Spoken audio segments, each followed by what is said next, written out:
فيني النجم نلقاه الله، نشوفه في روعة الغروب، نحس بمجده في قمة الجبل، نعرف انه يقعد على عرشه في السماء.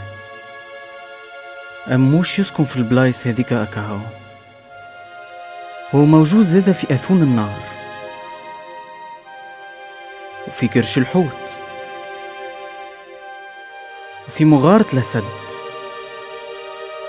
وفي الحبس، وفي عواصف البحر. هو موجود زادة في الليل، في أكثر درجات اليأس، نلقاه حتى في واد ظل الموت.